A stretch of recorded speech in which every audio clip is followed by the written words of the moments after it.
Hello, everyone, and welcome to Sports Legends of the Carolinas. I'm your host, Scott Fowler, sports columnist for the Charlotte Observer. And in this podcast, I seek out some of my favorite sports legends and interview subjects from the Carolinas over the past 3 decades, and ask them to tell me stories from their time on and off the field as they rose to iconic status. Wesley, Walls! Loaded up, and I said, Mom, I'm going to Ole Miss for 2 days. And she hugged me, packed up that car, and drove out the driveway. And she stood in that driveway all the way down the road. I couldn't even see her anymore. But I knew then that I was on a journey. For this episode of Sports Legends of the Carolinas, I'm thrilled to have tight end Wesley Walls. There are only 5 members of the Carolina Panthers Hall of Honor. Wesley is one of them. He is also a member of the College Football Hall of Fame. It just happened so fast, Scott. It was like I was on a jet airplane flying somewhere. I don't know where the heck I'm going. Wesley's a longtime Charlotte resident, a grandfather, and one of the best storytellers I've ever interviewed. Walls was a star for the Panthers from 1996 to 2002, making 5 Pro Bowls in a 7-year span. In our conversation, he told me all sorts of stories, including how Archie Manning tried to flip him from his college commitment to Alabama, and his stint at the Elvis Presley Daycare in Tupelo, Mississippi. And if you like a good Southern drawl, you're going to love listening to Wesley Walls. Don't forget to subscribe, rate, and review this podcast wherever you're listening, and to consider a digital subscription to the Charlotte Observer to continue supporting content like this. Wesley Walls, next on Sports Legends of the Carolinas. Wesley, welcome to the show. Thank you, Scott, for having me. 1994 is when you started. It just makes me feel a little older. I started in 96 here and still live here. What a great career you've had, and it's an honor to be with you today. Oh, well, thanks for having us. I know this is going to be a lot of fun, and let's start with this. Since we overlapped in the 90s, and I remember you told me once that of all the Panther teams you were on, that the 96 team was the one you remembered, I think, the most fondly. Why is that? Yeah, it's just kind of a hodgepodge of free agents, older free agents. I mean, started really with Sam Mills in 95. I had a chance to play with him in New Orleans in 94. And then they signed Sam Mills. 96, Coach Capers went after Eric Davis, Kevin Greene. Oh, gosh, I'm going to drop some names. Wesley Walls. I mean, it was just a good group of guys who had a lot of experience. I was 30 years old. I was in my 8th year in the league, and Eric was older. Of course, Kevin Greene was really an older player too. And we just came together. We were sort of rode the coattails of our defense. They were really good, and we had a young quarterback in Kerry Collins, and a young offensive line, a good running back, Anthony Johnson? Anthony Johnson, yeah. And Michael Bates was also. I think that team signed 4 high-profile free agents. Yourself was one, and all 4 made the Pro Bowl that year, which is nuts. Yeah, that was going over to Hawaii after that season. I mean, we had as many players as the Super Bowl champs. I can't even remember who won. Green Bay, I guess, won it that year. And but it was a great team, and we were really close. And you're right, it was the most favorite Panther team I ever played on. And really, even through my career with the great San Francisco 49er teams, it was my favorite team here in 96 Carolina Panthers. Really, even because you did win a Super Bowl ring as a rookie. Yeah. Hey, what a machine this 49er offense is. What a machine this 49er team is. What a year they had. What a way to finish it. That was, I was drafted by the 49ers as a project, and basically that's what I was. I came in and played a little bit, caught 1 or 2 balls that year, but I was a special teams guy, and we went right to the Super Bowl. It was a 17-2 record, and beat the Broncos 55-10 down in New Orleans. So that was sort of a dream kind of year. You know, one of the things I always hang on too much sometimes, we lost 2 games at home that year as a 49er. And I jumped off sides on one of them on the goal line, and that was against the Rams. And then the other one we lost at home against Green Bay. So we really had a chance to be undefeated that season. But we had some great teams out there. But that '96 Panther team, I felt at home when I first signed here and flew in for the press conference.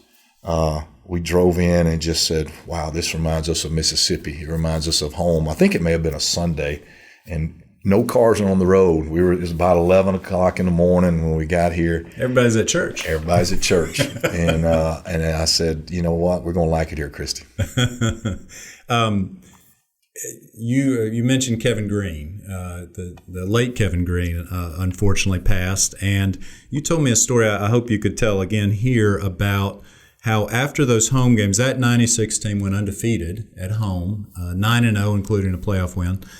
And I believe South End Brewery was kind of the place to be. And you and Kevin Greene, and I think Rick Flair was involved. But I wonder if you could tell the stories of sort of what Kevin Greene and Rick Flair would sometimes get up to. Yeah, that was great. I don't even know if you can do it in this day and age, but the South End Brewery was owned by some friends of ours, and so they invited all the Panther players. Hey, after the game, come by South End Brewery.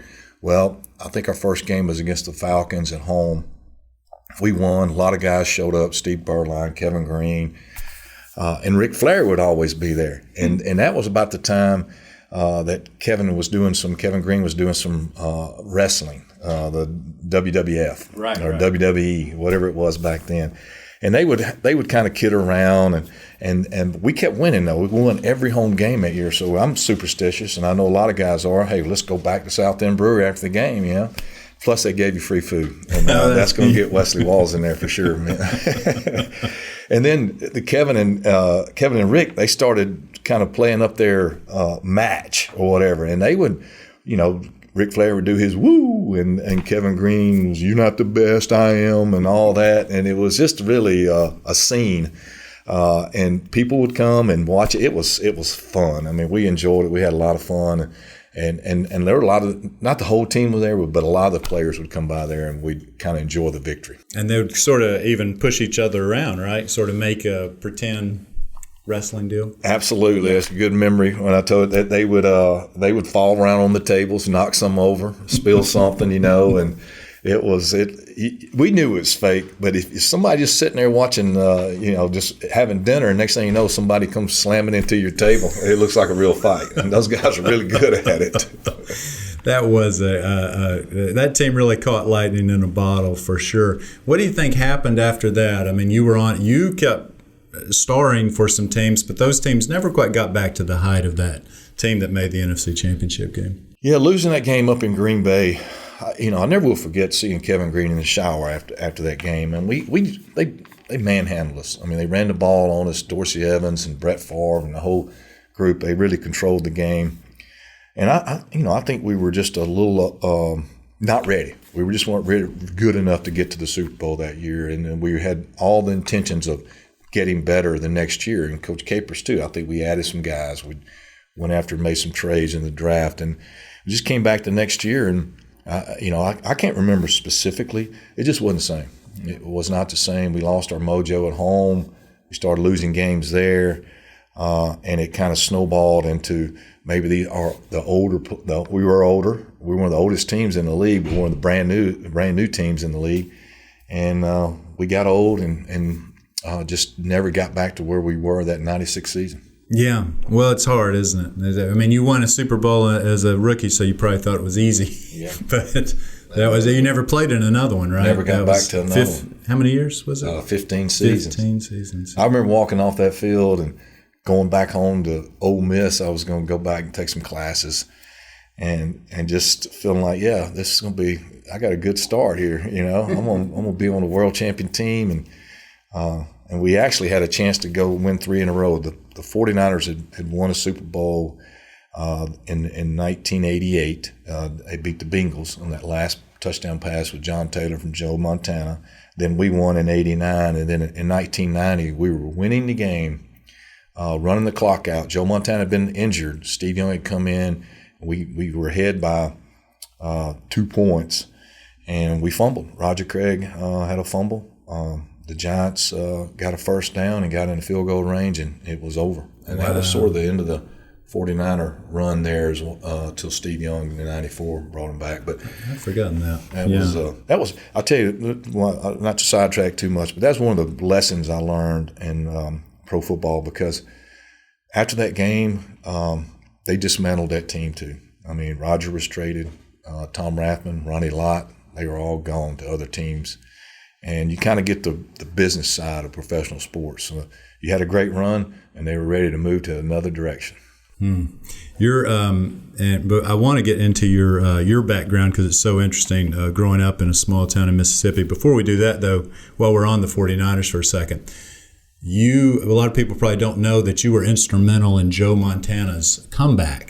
Tell us kind of how that worked out and why that happened in the first place. Yeah, that really was one of my favorite seasons in all 15, honestly. I was injured. Joe was coming off elbow surgery, so he wasn't able to throw for a long time. And I got hurt in training camp. And back then they could put you on injured reserve and bring you back anytime throughout the year. So I was practicing. And Coach Seifert came up to me and said, look, Joe is about to start throwing, and he wants to work out at Menlo College. It was a little small school down the street by Joe's house. And I got the feeling that they wanted Joe to work out there because they didn't want Steve to see Joe getting better. Yeah. But honestly, the very first day, I think we were running 5-yard routes. I mean, it was that early in his rehab of his elbow. And then eventually I was running receiver routes. It was a dream come true. I get to work out with Joe Montana and catch the ball, because that's one thing I didn't do a lot. I mean, I'd only played tight end 1 year in college. And just it was part of my process of becoming better. And then we started practicing. I started practicing. We started coming back to the facility and practicing. And Joe was 100% by the end of the year. And we got to travel with a team. And I can remember on Saturdays, the team would have their morning practice, and Joe and I would stay out, and the whole coaching staff would watch Joe throw and watch me run routes. They didn't really care about me, but it really helped me grow as a player to be able to be around a guy like Joe Montana. Greatness. I mean, Joe Montana was his best when it counted the most. Mm-hmm. And toward the end of the year there, the great story was we were going into the playoffs, and they were going to let Joe play the last game. And I didn't get activated, but they let Joe play, and it was a bunch of running plays, and Joe started calling his own plays toward the end and went down and scored, and the whole stadium went crazy. Oh, wow. And that kind of was the friction that started between Joe and Steve there. That was what year? Like early 90s? Yeah, I think that's going to be 91 or 2. Mm-hmm. Yeah, maybe 92. Crazy that you were there at the same time as 2 Hall of Fame quarterbacks on one team. Yeah, too. I tell people, Scott, all the time, I got to play with Joe Montana, Steve Young, Kerry Collins, Steve Berline, Brett Favre, Jim Everett. These are really good quarterbacks. I should have better numbers. Right. It's my fault. Who was better in their prime, Young or Montana, do you think? Well, like I said, when it counted the most, Joe was his best. I mean, if I had to go into a Super Bowl, and I've no offense to anybody in the league, I mean, that I play with, but if I had one game to play in the Super Bowl, I'm calling on Joe Montana. And but Steve, what an athlete! I mean, Steve Young, Steve Berline's most accurate thrower I ever played with in my career. Really? I mean, he hit you in 8 and 5, and it just was so easy when Steve was back there, and he was so prepared. Steve Young, that guy could do anything. He could run. We used to have off-season basketball. I can't even believe they let us play that. Nowadays, there's no way they'd do it. We play other NFL teams. That's crazy to think of. Yeah. Jerry Rice would play, Joe, Steve Young. We're running around dunking, and some people used to say, hey, you should have played basketball, Wes, instead of football. But but Steve Young, man, what an athlete. I mean, he could play basketball and do anything. One of the fastest guys on the team. So those two, to get to watch those guys compete. There's a good story about Steve Young. Harris Barton and Steve Young were roommates, and Harris invited us over. It was in Palo Alto, and Harris had somebody that could cook some Southern food. Harris grew up in Atlanta. They'd have like some fried chicken and pork chops and turnip greens and things like this. So we invited my wife, me and Christy, over one Wednesday night or whatnot, and Steve Young was his roommate. We had dinner there, and then Harris took me back into his house. Was very small. But he took me back into his room, where Steve Young's room was, and he says, look here, Steve. And there were a pile of game checks sitting on top of Steve Young's dresser. Really? He said he's not going to cash him. And I said, why not? He says he's not going to cash him until he's playing. And I'm like, geez, man, that guy's got a little stronger commitment than I do. I was running to the bank. Harris Barton, I remember him fondly. UNC guy like myself, went to Chapel Hill, and he was a big part of those 49ers teams as well. He had such a fun locker room out there, just playing jokes on people. And they would really pick on me because, I came in, I dropped the ball one time. And I came in, and the old tight end had retired before the year I got there. They had a jersey set up in here. John Franks had a jersey, had a half-eaten bowl of soup in there too.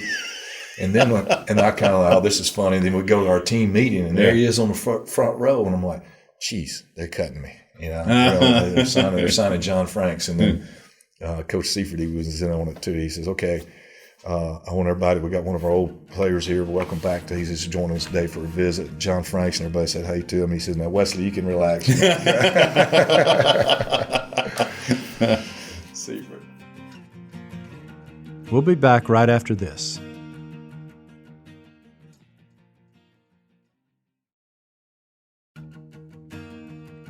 Welcome back. Well, let's go back to Mississippi, Wesley, and you had a unique upbringing. So just start me off with where you grew up and how you grew up. Yeah, we grew up in a little town called Pontotoc, Mississippi. It's a little bit outside of Tupelo, which is a big city, and it's really only about 30 miles from Ole Miss. But my mom and dad are working folks. Each one of them worked in their same job, for over 50 years before they retired. And so I saw what hard work and family was about, and went to work every day, just set a great example for me. And throughout my, growing up as a young kid, my dad coached a little bit in Little League Baseball when I was 7, 8, or 9. And I can remember a story. We were in Tupelo, we were moving back to Pontotoc, and while we were in Tupelo there, I tried to play in the Tupelo Baseball League, the Little League Baseball League, and it's a draft, and they're supposed to call you. And my mom was working. She came home one day, and she was reading the paper where I think it was George Watson Sporting Goods, our team, and she said, "Have they called?" And hadn't even called even to tell me that I was on the team. So we just showed up. We just showed up at the baseball game, and she went over to the coach and kind of gave him a hard time, saying, "How come you hadn't called my son?" He went out to his trunk of his car and got a uniform for me. And they had a rule.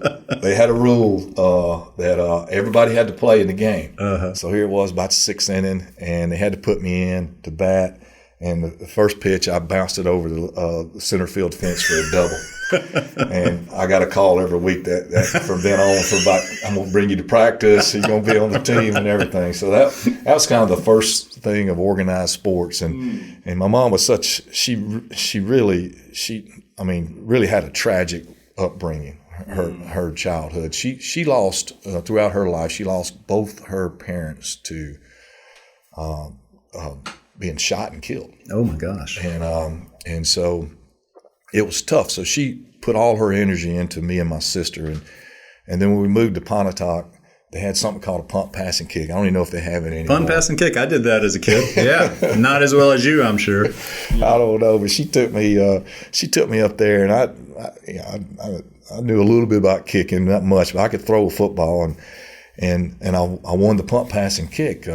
And I started thinking, man, I ought to play football. So 7th grade, that was the first organized football they ever played. And I remember the coach saying, who wants to play quarterback? And I was a Roger Staubach, Archie Manning fan, and I said, I do. So I started there playing football, organized football in the 7th grade.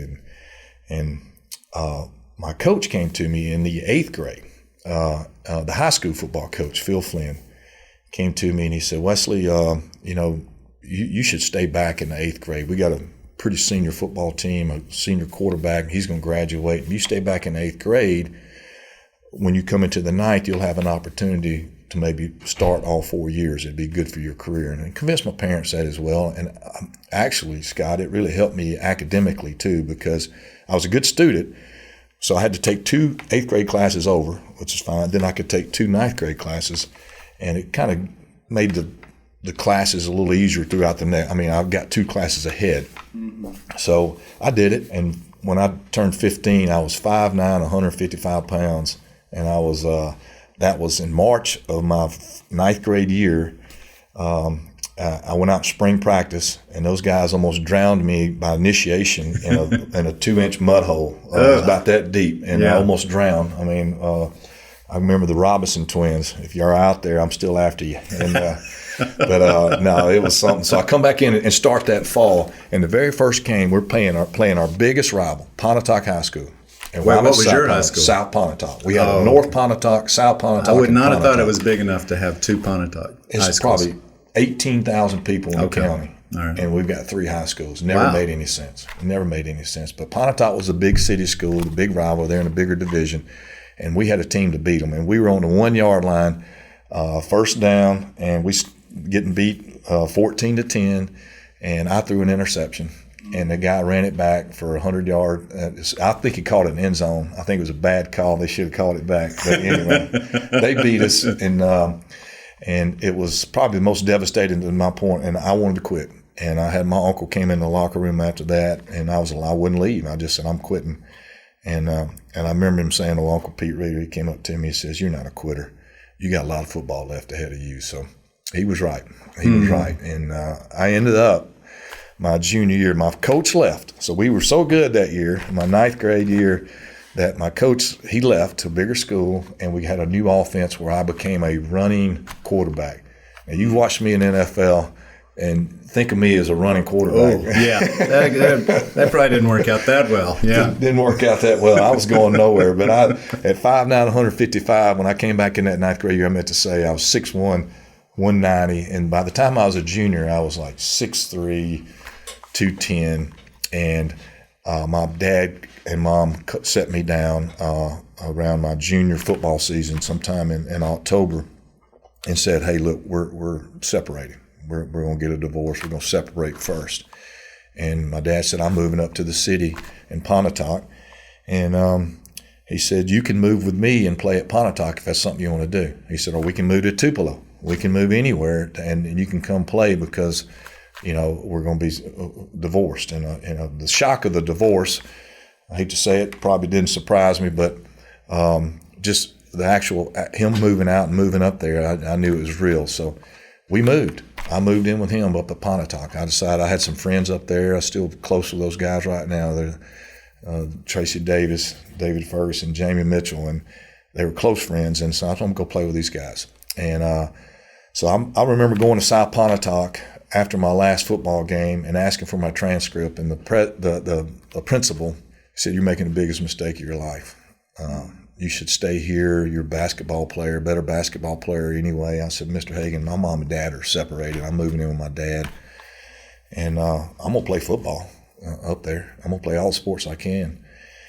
And he gave my transcript. And I remember driving out of that driveway and then looked in my rearview mirror saying, I can't go. There's no turning back now. And I drove right into Pontotoc High School, gave my transcript, and it was about 3 weeks later. I came home. My mom was crying. She said, they're suing us. Who is? The Mississippi High School Athletic Association. South Pontotoc had turned us in and my family in and said that we moved for athletic purposes. And basically they South Pontotoc wanted me never to play sports again. So this was happening around January, just now starting my junior year spring semester. And I came home. I mean, I was living with my dad, and my mom would come in. My dad worked a night shift, and she would come in the afternoons and cook dinner before she went down to her house. And she came by. They went down to the Jackson for the meeting with the Mississippi High School Athletic Association. She said they won. She said they won, Wesley. And she just started crying. And I thought my career was over. Man. And she started telling me, she said, look, they're going to let you play your senior year. You can play anything your senior year. I was like, wow, what do you mean we lost? And she said, well, you can't play any sports your junior year spring. You can't play basketball, baseball. Football was, of course, in the fall. You can't run track. And I played all those sports. So, nothing you can do about it. I got in a weight room. I mean, I was 6'3", 210 pounds. And by that by that fall in August, I was almost 6'4", 235 pounds. I'd never lifted weights in my life. Wow, jeez. And I moved there, Scott, to play quarterback and went through spring practice. I was able to practice spring practice. And we came back in the fall, and Coach Morton, Tommy Morton, was like a father figure to me. These high school coaches, they mean so much to players. They really do. Yeah, they change people, man. I mean, they just keep you. I don't know. I still talk to him today, but he said, Wesley, we're thinking about changing. The good news, bad news. We're thinking about changing the offense to cater to your skills. And I said, that's great. And he says, I said, what's the bad news? He said, it's going to be the wishbone, and you're going to be playing fullback. Why you keep getting in these running offenses? Now you see why I didn't like to run much when I was in the pros. I couldn't stand it. So I said, you know what? I can't go back to South Pontotoc. Right. And I'd moved there to play quarterback, and here I am at fullback. But we made the most of it, and I actually made All-State at fullback. Did you play both ways then? Because you did at Ole Miss, obviously. That's what you're famous for, I guess. Yeah. So you played, what'd you play? Defensive end. D-end? Okay. And so I played defensive end, and really that was I was so upset. I mean, I was so upset at the old coach by doing that. I acted like a hind rear end of a donkey. I mean, butthole, whatever. Edit it out. I was so mad at him and everyone. I just kind of said, okay, I'm just going to – they wouldn't play us. They wouldn't play us our senior year. Oh. So you're not in the same conference, I guess. It would be different. We play them every year, the first game of the season for, 15 years, and they canceled the game. So go through that, but it did create a stir. I mean, the paper talked about it, schools, colleges. They started sending scouts. They started sending coaches over to watch me practice. And I got a lot of interest from it. So it was good. We had a good season. We ended up losing in the playoffs. I knew my career, what they did for me at Pontotoc, they took me in as like I'd been there my whole life. Some of those guys had to be like, who's this guy? Probably didn't want me on the team. They probably kept them from playing on something or whatnot. But they embraced me and treated me like I was family, and I really appreciate that. And to this day, I still talk to Coach Morton and those three buddies. I spend more time with them than I do any of my friends. Really, they keep me humble, keep me in line. I'll tell you that for sure. But then recruiting started. Right. And there's some story about Alabama, isn't there? Yeah. Go ahead. You're getting there. You're right. The Alabama. And I took a visit over there, and it was a great school. And then Ray Perkins just shows up at my high school, and he says that and that's the head coach there at the time. He was the head coach. For people who don't know about between Saban and Bear, there was Ray Perkins and a few others. Yeah, Mike Shula. Yeah, but anyway, so Ray Perkins actually shows up at your high school. And we're talking about where are we here? 1984. It could have been January of 85. Okay. That's when I graduated in 85. So I look back and they say, Coach Perkins is here to see you. And usually, unannounced. And he comes over and he says, Coach Donahue said he saw you play quarterback in the spring last year in spring practice. And I'd like to see you throw. Now, Coach Perkins, he's passed away now. Got a beautiful, great man. So he can't defend himself here, but he still denies that happened. But however the circumstance was, he ended up in the stands, and I'm on the field throwing passes to some of my receivers. And he comes down to me, and he's asked me how much I weighed. I said, I'm about 230. He says, well, don't gain another pound and commit today, and I'll let you play quarterback at the University of Alabama. So I committed. Right then? Right on the spot. Okay. I said, I'm coming. And that's what I wanted to do. I mean, I moved to Pontotoc to play quarterback, and now I'm getting a chance to play in Alabama. And he said, do you have any other visits? I said, yeah, I've got Ole Miss this weekend. And he says, cancel that visit. I don't want you to take that visit. So I went home. I'm still living with my dad. And I called over to Coach Robert Youngblood at Ole Miss and said, I can't come this weekend. I just want to let you know I appreciate all. He went to every basketball game. I was playing basketball and stuff then too. And I said, I need to cancel my visit. Coach Perkins wants me to cancel, and I really appreciate all the recruiting, and you, Miss Judy, his wife, just my mom loved him. And my mom came by that night again to cook dinner, and I told her I'd committed to Alabama. And she seemed okay. But my Uncle Pete calls later that night. He said, I just talked to your mom. She can't stop crying.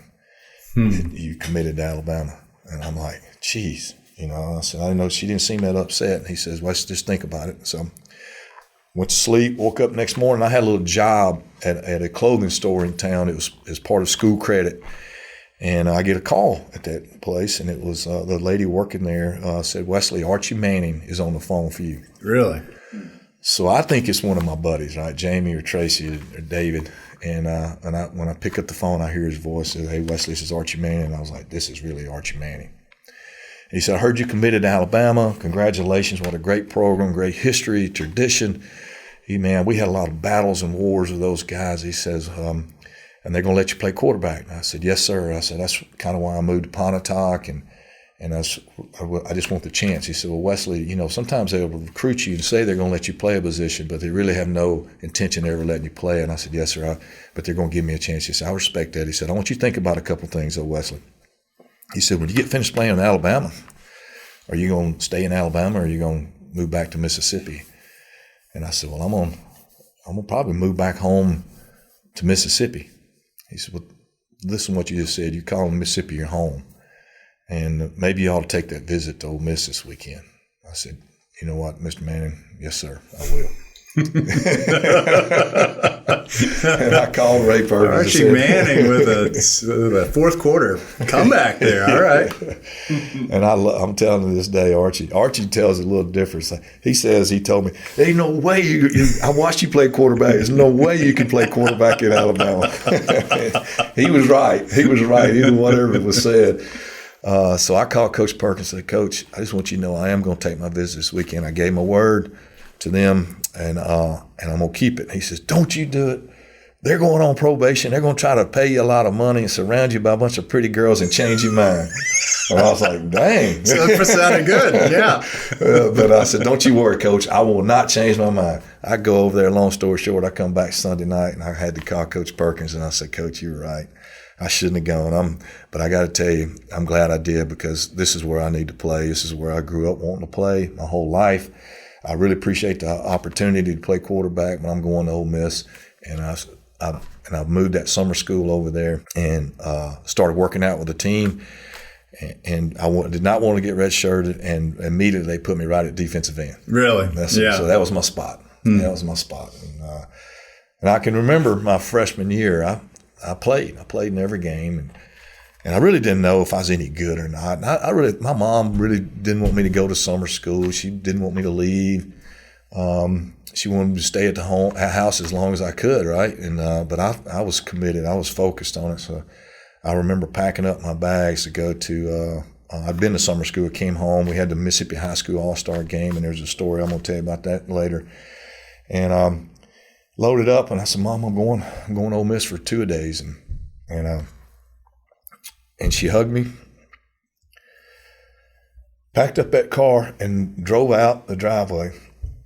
And she stood in that driveway all the way down the road. I couldn't even see her anymore. But I knew then that I was on a journey that my mom was a good athlete, and she had given up her dreams for me, basically. And I knew then that lady gave up her life so I could be able to chase my dream. And so I got there. I was focused. And I was going to play. And I remember we played one of the first times that I felt like that my parents really acknowledged to me that, man, you're good. You got a chance. Is we were playing Arkansas, and I was sort of a third down specialist, and put me in on blitzes and stuff, and they were running a wishbone, and I had a bunch of tackles that game, and I think we lost. But after the game, I remember my dad coming up to me. He had tears in his eyes. He said, "Man, you're good. No. You're really good." No. And so your parents' names, I know them, but go ahead and mention them here. Charlie Walls is still alive down in Pontotoc, Alabama, really. And my mom, Betty Walls, she passed in November 2019. And at this point, you were not. When did you start playing tight end at Ole Miss? Well, that's Coach Perkins. Back to Coach Perkins. He was right. We went on probation. He said we were going to go on probation, and we did. And that was after our junior year. And we were ranked preseason number 9. I was preseason all SEC and at defensive end and all this. And we get on the Thursday or the week before the first game against Memphis State. Back then it's Memphis now. They announced that we're going on probation, and we got beat. And we were supposed to be a really good team. Ended up going 3-8. Fired all the coaches except the head coach. They had to get new coordinators, and we start spring practice. And I've been with a new defensive coordinator. I'm trying to learn that system. And then the new offensive coordinator named Red Parker, he comes over to me. I'm throwing the ball with the quarterback, John Darnell, and our roommates, and I was just throwing. I always like to throw with the quarterbacks. I still think I'm kind of a quarterback. And he comes over, Red Parker comes over, he says, Wesley, have you ever played tight end? Did you play tight end in high school or anything? I said, no, sir. I said, I did play tight end one time in the Mississippi High School All-Star game. The tight end got hurt and asked me to play tight end. He said, how'd you do? I said, well, John was a quarterback. John, how'd we do there, man? He says, and John had a real deep voice. He said, well, man, you caught 7 for 97 and a touchdown. and Coach Parker goes, man, give me 2 weeks, Wesley, and I can put you in the NFL at tight end. Huh. I said, Coach, man, I'm going in my it's my junior spring practice. I'm going in my senior year. I don't know if I can change positions going in my senior year. He says, trust me, just give me 2 weeks. 2 weeks in spring practice. It was a natural. I mean, he was throwing the ball to me, the quarterback, well, Mark Young and John were, and I'm like, I think I can do this, Coach. And so Coach Brewer came to me and says, the defense wants you to play defense too. Can you play defense? Can you do both of them? And then, of course, I said, yeah, I can do it. And Art Kaufman was my defensive end line coach, or my defensive coach. And thank you, Art, wherever you are. He ended up recruiting my son when he went to North Carolina. It's really? a small world, but he would stay late. I would stay late. I'd watch defensive film with him. I'd practice at tight end because I hadn't played it enough. I was comfortable. That 2 a days was tough because I had like 3 days. We had split practices in the morning. I'd split one on offense and one on defense. In the afternoon, I'd go back on offense. So, long story short, in the first game against Memphis, we played them down in Jackson, beat them that year. But I started both sides. And that I couldn't do it. I came in at halftime. I had to get an IV. So the next games, we started more and more playing more offense and coming in on third down as a specialist on defense. And so I finished that year with a few sacks. We had a couple big wins and had a lot of catches and made first team AP All-American at tight end. Oh, wow. That's crazy. It just happened so fast, Scott. It was like I don't know. I was on a jet airplane flying somewhere. I don't know where the heck I'm going, but it was happening so fast. AP All-American. I go down to the blue-gray game because I got selected all these bowl games, and we weren't in a bowl that year. So I was had a great week of practice down there, and catch a pass, first pass of the game, and guy hits me late and dislocates my shoulder. So I had surgery, go to the combine. I could run. I ran a 40. It was one of the fastest tight end times. And I'm going to tell you what it is. I can't remember. That's when you get that selective memory loss. One of the fastest. All right. Yeah, good. And get drafted by the 49ers in the second round. So this all happened literally from that move in that spring to the next spring, 1 year. I'm on the San Francisco 49er football team. So. Isn't that funny? Yeah, the way life will twist and turn. Thanks so much for listening to Sports Legends of the Carolinas.